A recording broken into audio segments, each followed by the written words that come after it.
అక్కడ వద్దా అని చెప్పేసి అంటున్నా అంటే మళ్ళీ నువ్వు పెట్టు అది పెడితే నువ్వు మాట్లాడే అమ్మ మీరు ఆగండి అమ్మ ఇక మాట్లాడండి. పెద్ద మనిషి ఏమైంది ఓకే ఏమైందన్న నిన్న జరిగినటువంటి సంఘటన ఏంటిది? తెలంగాణ రాష్ట్రంలో బీసీల చైతన్యాన్ని గుర్తించిరు అనటానికి నిన్న జరిగినటువంటి దాడే సంకేతంగా భావిస్తూ ఉన్నాం. మరి వాళ్ళ నల్లగొండ జిల్లాలో బీసీ వాదాన్ని ఎత్తుకున్న ఏ ఒక్కరిని కూడా భూమి మీద ఉంచినటువంటి చరిత్ర ఈ జిల్లాలో ఉన్నటువంటి రెడ్లు కావచ్చు, ఈ రాష్ట్రాన్ని వెళ్ళినటువంటి రెడ్లు అది సొంతమైనటువంటి విషయం గత చరిత్ర చెప్తా ఉంది. మరి ముఖ్యంగా తీన్మార్ మల్లన్న గారి నాయకత్వంలో జూలై 5వ తారీఖున పెద్ద ఎత్తున ఈ రాష్ట్రంలో ఉన్నటువంటి మెజార్టీ వర్గాలని ఐక్యం చేసే దిశగా జరుగుతున్నటువంటి పోరు మరి ఈ రాష్ట్రంలో ఉన్నటువంటి అగ్రవర్ణ పార్టీల కళ్ళల్లో పడ్డది. కాబట్టి ఇవాళ మరి గతంలో ఉన్న ప్రభుత్వాలు పోలీసులు ఏజెంట్లుగా గుండాలను తయారు చేసుకొని ఆ గుండాల పేర్లతోని అనేక మంది మా బీసీ బిడ్డల్ని పొట్టన పెట్టుకున్నటువంటి చరిత్ర భువనగిరి గడ్డ. మరి ఆ భువనగిరి గడ్డ సాక్షిగానే మరి ఆ అమరుల యొక్క త్యాగాల ఫలితాలు త్యాగాలు వృధా కాకుండా ఉండాలనేటటువంటి ఆలోచనతో మరి జూలై 5న సభ పెట్టుకోవడం జరిగింది. ఆ సభను విచ్ఛిన్నం చేయడం కోసం, బీసీలలో భయాందోళనను సృష్టించడం కోసం మరి వాళ్ళ ఈ రాష్ట్ర ప్రభుత్వం సూర్యాపేటలో ఉన్నటువంటి అధికార పార్టీకి సంబంధించినటువంటి గుండాలు మరి పోలీసులను వాళ్ళు ప్రజలను రక్షించేటటువంటి రక్షకులుగా ఉండాల్సినటువంటి వాళ్ళని మరి వాళ్ళ చేతుల్లో పెట్టుకొని ప్రజలను భక్షించే విధంగా, దొంగలకు సద్దులు మోసే విధంగా మరి సూర్యాపేటలో తప్పుడు భూములు రిజిస్ట్రేషన్ చేసి మరి దేశాలు దాటిపోయి అమెరికాలో నివాసం ఉంటున్నటువంటి వాళ్ళ మీద మరి అక్కడ ఉన్నటువంటి ప్రజలు అనేక ఫిర్యాదులు చేస్తే ఎఫ్ఐఆర్లు కట్టిపెట్టి నేటికి వాళ్ళని రిమాండ్ చేయకుండా వాళ్ళు ఇక్కడ అందుబాటులో లేరని మరి తెలియజెప్తూ మరి నిన్ననే అక్కడ ఉన్నటువంటి ఇంకొంతమంది బాధితులు హెచ్ఆర్సీకి కూడా పోయి ఫిర్యాదు చేయడం జరిగింది. ఎప్పుడో 2018లో కొనుగోలు చేసినటువంటి స్థలాల మీద మరి వాళ్ళు అక్కడ ఉన్నటువంటి రెడ్లు గతంలో ఉన్నటువంటి మంత్రి జగదీశ్వర్ రెడ్డి మరి మన దివంగత దామోదర్ రెడ్డి గారి తనయుడు రెడ్లందరూ ఐక్యమై మరి బీసీలని అణిచివేయాలనేటటువంటి కుట్రతోని ఇవాళ తీన్మార్ మల్లన్న గారి నాయకత్వంలో మరి నేను యాక్టివ్గా పనిచేస్తున్నటువంటి సందర్భంలో మరి నా పునాదులు పునాదులు లేకుండా చేయాలనేటువంటి దుర్మార్గమైన ఆలోచనతో మరి వందల మంది వేల మంది ప్రజల సమక్షంలో ప్రజల సమస్యల మీద పోలీసులు పట్టుకోవాల్సినటువంటి దొంగల్ని ప్రజలే వచ్చి కాపలా ఉండి సబ్ రిజిస్టర్ ఆఫీస్ కాడ మరి మీరు అమెరికా నుంచి వచ్చినటువంటి వాళ్ళని మేము పట్టిస్తామని చెప్తే ఓకే అని చెప్పి వచ్చి మరి మమ్మల్ని తీసుకొని వచ్చి పోలీస్ స్టేషన్లో కుక్కి మళ్ళీ వాళ్ళతోని రిజిస్ట్రేషన్ చేపేయటం అంటే ఈ వ్యవస్థ ఎటుపోతుందో ఒకసారి తెలంగాణ రాష్ట్రంలో ఉన్నటువంటి మరి బీసీ ఎస్సీ ఎస్టీ మైనార్టీ ప్రజలందరూ ఆలోచన చేయాలి. ఇవాళ ఎవరి కోసం ఈ ప్రభుత్వాలు పనిచేస్తూ ఉన్నాయి. ఈ ప్రభుత్వంలో ఉన్నటువంటి అధికారులు నిన్న అక్కడ ఉన్నటువంటి సందర్భంలో ఆత్మాభిమానాన్ని చంపుకొని అధికారం అనేటటువంటి ఒత్తిడితోని ఇవాళ పేద వర్గాల నోట్లో మన్ను పోసి వాళ్ళ భూములు మరి దొంగల చేతిలోకి పోతూ ఉంటే కూడా మరి ఆ దొంగలకు ఒత్తాసు పలకాల్సిన స్థితిలోకి వాళ్ళు రావడానికి గల కారణం ఇవాళ మెజార్టీ వర్గాలమైనటువంటి మనం ఓటేసి వాళ్ళకు అధికారాన్ని చేతిలో పెట్టడమే కదా అనేటటువంటి వాస్తవాన్ని కూడా గ్రహించాల్సిందిగా విజ్ఞప్తి చేస్తూ లేదు వజ్ర ఎస్టేట్ కాడికి మీరెందుకు వీళ్ళు వజ్ర ఎస్టేట్ తోటి మీకేం సంబంధం? సో ఆ భూమి ఎన్ని ఎకరాల భూమి, సర్వే నెంబర్ ఏంటిది, అసలు ఎందుకు ఆ వివాదం ఏంటి? వజ్ర ఎస్టేట్స్ అనేది సూర్యాపేటలో పెద్ద వెంచరు. అందులో అనేక మంది ఎస్సీ ఎస్టీ బీసీలు ఎప్పుడో 10 సంవత్సరాలకు ముందే కొనుగోలు చేసి నిర్మాణాలు అయిపోయి ఇండ్లు ఉండి అక్కడ జీవనాన్ని గడుపుతున్నటువంటి వజ్రా హోమ్స్. మరి అట్లాంటి దాంట్లో నాకు సంబంధం లేదు. నేను అందులో ఒక భాగస్వామిని. నేను మీడియేటర్గా ఉండి వెళ్ళిపోయినటువంటి వెంచర్ అది అయిపోయి 15 ఏళ్ళు అయిన తర్వాత ఈ రెడ్డి వర్గ నాయకులందరూ కూడా నన్ను దృష్టిలో పెట్టుకొని రాజకీయంగా నేను చేస్తున్నటువంటి పోరాటాలను తట్టుకోలేక అక్కడ వజ్రా హోమ్స్లో నాకేదో సంబంధం ఉన్నట్టుగా అనేక మార్లు అనేక ఇష్యూస్ చేయడం జరిగింది. ఆ తర్వాత అక్కడ ఉన్నటువంటి పబ్లిక్ అంతా కూడా రోడ్ల మీదకి వచ్చి వాళ్ళకు ఉన్నటువంటి ఆధారాలన్నింటినీ కూడా మరి కలెక్టర్కి ఇవ్వడం జరిగింది, ఎస్పీకి ఇవ్వడం జరిగింది. ఆ తర్వాత ఎవరైతే ఇప్పుడు మళ్ళీ నిన్న డిస్టర్బ్ చేసారో వాళ్ళ మీద ఎఫ్ఐఆర్లు అయినాయి, 2 ఎఫ్ఐఆర్లు కూడా అయినాయి.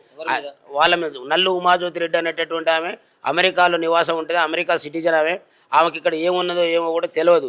అట్లాంటి ఆమెను తీసుకొని వచ్చి మళ్ళీ దాన్ని డిస్టర్బ్ చేస్తే అక్కడ బీసీ ఎస్సీ ఎస్టీ ప్రజలు డిస్టర్బ్ అవుతారు అనేటటువంటి కోణంలో ఇవాళ అక్కడ ఉన్నటువంటి రెడ్డి వర్గాలు 2 కూడా అధికార కాంగ్రెస్ పార్టీ, ప్రతిపక్ష బీఆర్ఎస్ పార్టీ 2 కలిసి చేస్తున్నటువంటి కుట్రని మరి అక్కడ ఉన్నటువంటి బీసీ బిడ్డల్ని కాపాడాల్సినటువంటి బాధ్యత తెలంగాణ రాజ్యాధికార పార్టీగా ఇవాళ మేము వాళ్ళ ముందుండి మరి మేము కొట్లాడుతున్నటువంటి సందర్భంలో నిన్న ఈ దాడి జరిగింది అనేది వాస్తవం. అక్కడ ఉన్నటువంటి ప్రజలందరికీ కూడా తెలుసు.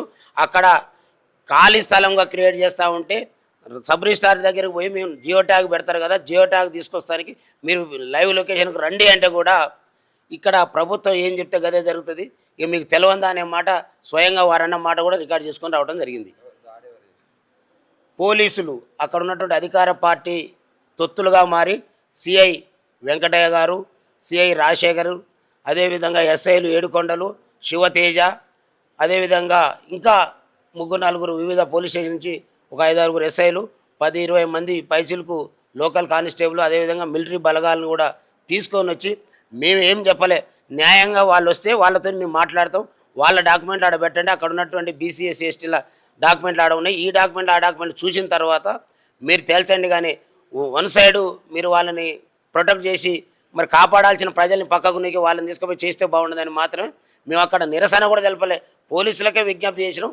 అన్ని రికార్డులు కూడా అక్కడ ఉన్నాయి. ఆయన పైనుంచి మాకు హుకుం జారీ చేసిరు, మేము ఎట్టి పరిస్థితులు అది చేసి తీరాల్సిందే అనేటటువంటి దుర్మార్గమైనటువంటి మాటలు మాట్లాడి మమ్మల్ని అందరినీ కూడా చిన్నాభినంచి లాస్ట్కు మా పరిస్థితి ఆందోళనకరంగా ఉంది, హాస్పిటల్కి పంపించమన్నా కూడా మేము తీవ్రవాదుల మాదిరిగా మమ్మల్ని తీసుకుపోయి ఆ విజువల్స్ కూడా ఉంటాయి అందులో పడేసి చివరి క్షణంలో నేను ఆపస్మరక స్థితిలోకి పోయిన తర్వాత అక్కడ మా ప్రజలందరూ మొత్తుకున్న తర్వాత నన్ను తీసుకుపోయి ఏరియా హాస్పిటల్లో అడ్మిట్ చేయడం జరిగింది. ఇది అగ్రవర్ణ పార్టీల యొక్క కుట్ర. ఈ అగ్రవర్ణ పార్టీలు ఎన్ని దాడులు చేసినా, ఎన్ని కుట్రలు చేసినా ఈ రాష్ట్రంలో బీసీలకు రాజ్యాధికారం తథ్యం అది 2029లే.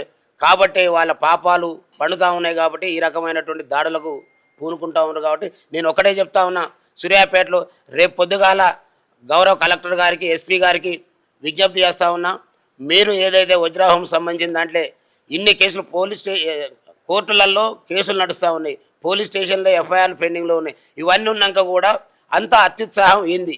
అయినప్పటికీ చెప్తా ఉన్నాం, ప్రజల పక్షాన మేము నిలబడేది పక్క. రేపు అక్కడ ప్రజాక్షేత్రంలో మరి మీడియా సమక్షంలో మీరు ఆ యొక్క వజ్రాహంస్కి వస్తే మేము దేనికైనా సిద్ధం. ప్రభుత్వమే కలెక్టర్ గారు చొరవ తీసుకొని ఈ విషయం మీద పూర్తి విచారణ చేయాల్సిందిగా డిమాండ్ చేస్తూ ఉన్నాం.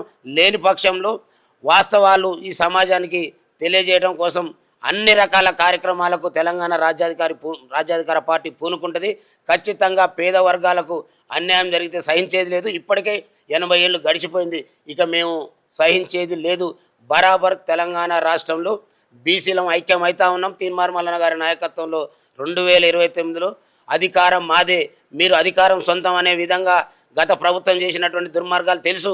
ఇక నేను ఉన్నంతకాలం నేనే ఉంటా అనుకుంటే తీసుకుపోయి కాళేశ్వరంలో పాతి పెట్టేటువంటి చరిత్ర తెలంగాణలో ఉన్నటువంటి మెజార్టీ ప్రజలది. ఇప్పుడు కాంగ్రెస్ పార్టీకి కూడా మీ మీద ప్రేమతో ఓట్లేయలేదు. ప్రత్యామ్నాయంగా తీన్మార్ మల్లన్న గారు ఆనాడు తెలంగాణ రాష్ట్రంలో టీఆర్ఎస్ పార్టీని బొందబెట్టకపోతే మా వర్గాలకు బతుకులు లేదని మరి ఇవాళ మీ వెంట నడిస్తే మీకు అధికారం వచ్చింది. అలాంటి మమ్మల్ని ఇవాళ పాతి పెడదాం అనుకుంటే మిమ్మల్ని ఈ ప్రాంతంలో లేకుండా చేస్తామని తెలియజేస్తున్నాం. స్టేట్మెంట్ ఏం కనబడట్లేదు కదా ఈ దాడి పైన కానీ ఉంటుంది. మా పార్టీ అధ్యక్షుడు మాట్లాడుతున్నారు, మా పార్టీ అంతా ఇవాళ మాకు అండగా ఉంది. ఇవాళ నా వెంట నడుస్తున్న అది మా పార్టీనే. మా పార్టీ అధ్యక్షుడు కూడా సరే ఇవాళ అందుబాటులో లేడు. ఖచ్చితంగా వారి నాయకత్వంలోనే ఈ అగ్రవర్ణాల దాడులని అరికడతాం. మా బీసీ ఎస్సీ ఎస్టీ వర్గాలకు రాజ్యాధికారాన్ని తెచ్చి తీరుతాం. మీరు చెప్పిన మాటల్లోనే 2 మాటలు ఉన్నాయి. విషయం ఏంటంటే ఒకటేమో అధికార పార్టీకి చెందిన సర్వోత్తమ్ రెడ్డి, తర్వాత ప్రతిపక్షానికి చెందిన జగదీష్ రెడ్డి. అంటే ఇప్పుడు 2 వాళ్ళిద్దరు ఒకటి అవుతున్నారా లేకపోతే అసలు ఏం పరిస్థితి? అసలు ఈ రాష్ట్రంలోనే బీసీ ఎస్సీ ఎస్టీల కదలికలు మొదలైన నాటి నుండే ఎక్కడికక్కడ అంతర్గతంగా వాళ్ళు ఐక్యమవుతా ఉండ్రు. రెండు వేరే వేరే వేరే పార్టీలు విరుద్ధ వాళ్ళకి ఇక పార్టీలు ఇవాళ ఈ రాష్ట్రంలో నేను చెప్తున్నా, సూర్యాపేటలో నేను నిరూపించడానికి సిద్ధంగా ఉన్నా. నిన్న జరిగిన ఇష్యూలో గతంలో అదే నల్లు ఉమాజ్యోతిరెడ్డి అనేట ఆమెని జగదీశ్వర్ రెడ్డి తీసుకొని వచ్చి 2023లో నా మీద ఎఫ్ఐఆర్ చేయించిండు. అదే నల్లు ఉమాజ్యోతిరెడ్డి ఇవాళ సర్వోత్తమ్ రెడ్డి ఎంట పెట్టుకొని తిరుగుతూ ఉండు. అంటే ఒక్కసారి ఆ సూర్యాపేట ప్రజలందరూ కూడా అర్థమైంది, రాష్ట్ర ప్రజలు కూడా అర్థం కావాలి. నల్లు ఉమాజ్యోతిరెడ్డి అనేటటువంటి ఆమె 2023లో తెలంగాణ రాష్ట్ర సమితి మీద నేను తిరుగుబాటు చేసిన క్షణంలో నా మీద పెట్టిన తప్పుడు కేసులలో ఆమె ఒక ఆమె. ఆ తర్వాత తప్పు తెలుసుకొని వచ్చి కాంప్రమైజ్ అయితే అని వచ్చినటువంటి ఆమెను పట్టుకొని పోయి మళ్ళీ సర్వోత్తమ్ రెడ్డికి కల్పిస్తే ఇక్కడ కాంగ్రెస్ పార్టీ అధికారంలోకి వచ్చింది కాబట్టి నువ్వు జానేతో కాంప్రమైజ్ కావద్దు, మేము ఎంట ఉంటామని చెప్తే మళ్ళీ సర్వోత్తమ్ రెడ్డి ఎంట తిరుగుకుంటూ ఇవాళ సర్వోత్తమ్ రెడ్డితోనే మళ్ళీ మా ప్రజల మీద దాడి చేస్తూ ఉంది.